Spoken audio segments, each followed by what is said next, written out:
पिछले वर्ष की तुलना में 11,000 करोड़ से ज्यादा का मध्य प्रदेश को मिला बजट।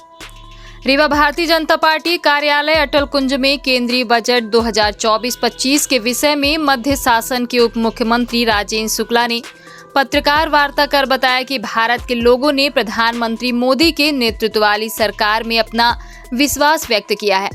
उनके नेतृत्व वाली सरकार को ऐतिहासिक तीसरे कार्यकाल के लिए पुनः चुना है। हमारी नीतियों के प्रति उनके समर्थन, आस्था, विश्वास के लिए हम आभारी हैं।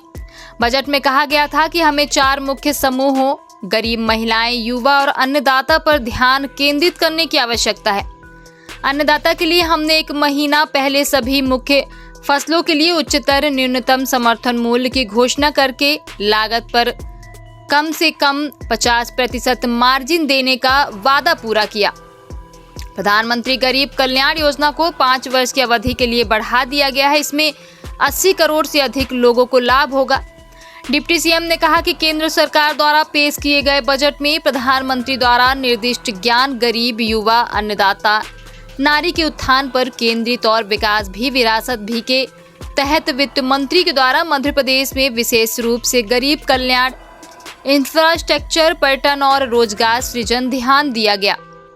साथ ही वर्ष 2014-25 मध्य प्रदेश को केंद्रीय करों में 98,000 करोड़ रुपए देने का प्रावधान किया गया, जो पिछले वित्तीय वर्ष की तुलना में 11,205 करोड़ रुपए अधिक है।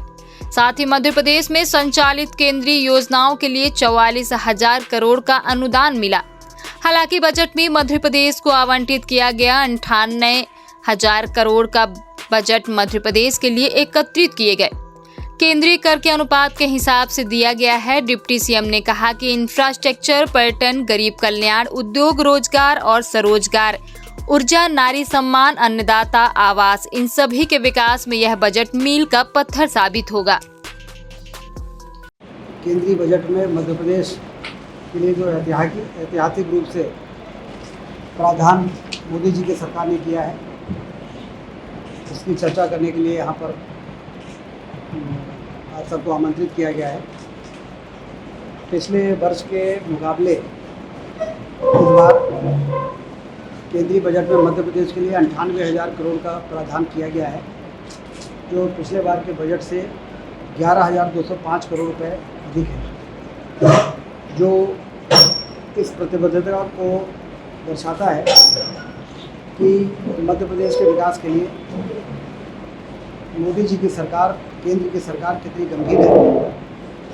चाहे केन बेतवा नदी के जोड़ने के लिए 60,000 करोड़ से ज़्यादा की योजना हो, चाहे पार्वती काली सिंह नदी को जोड़ने के लिए हज़ारों करोड़ की योजना को ज़मीन पर उतारने का सवाल हो, चाहे रेलवे लाइनों के विस्तार की बात हो, चाहे लगभग 29,710 करोड़ रुपए के लिए 5 रिंग रोड एक्सप्रेस हाईवे, चाहे विंध्य एक्सप्रेसवे, मालवा एक्सप्रेसवे, अटल एक्सप्रेसवे, तमाम तरह के जो विकास के काम जो किसी भी प्रदेश की आर्थिक तरक्की के लिए मील का पत्थर होते हैं, उसके लिए पर्याप्त प्रावधान मध्य प्रदेश के सुनहरे भविष्य की ओर ले जाने के लिए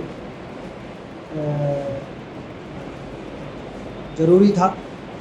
उन सभी का प्रावधान केंद्र बजट में किया गया है।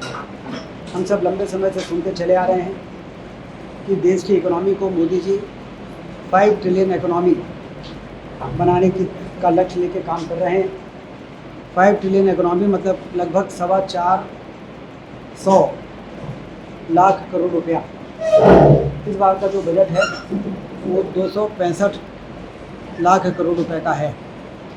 इसका मतलब ये है कि हम उस दिशा की ओर आगे बढ़ रहे हैं जिस आर्थिक महाशक्ति को बनाने की बात मोदी जी कर रहे हैं। ये 98,000 करोड़ का प्रावधान क्या महत्व हमको तब समझ में आता है जब हम सिंहावलोकन करते हैं। 2009-10 के कांग्रेस और यूपीए सरकार ने मध्य प्रदेश के लिए बजट का प्रावधान 11,077 करोड़ रुपए रखा था। 11,077 करोड़।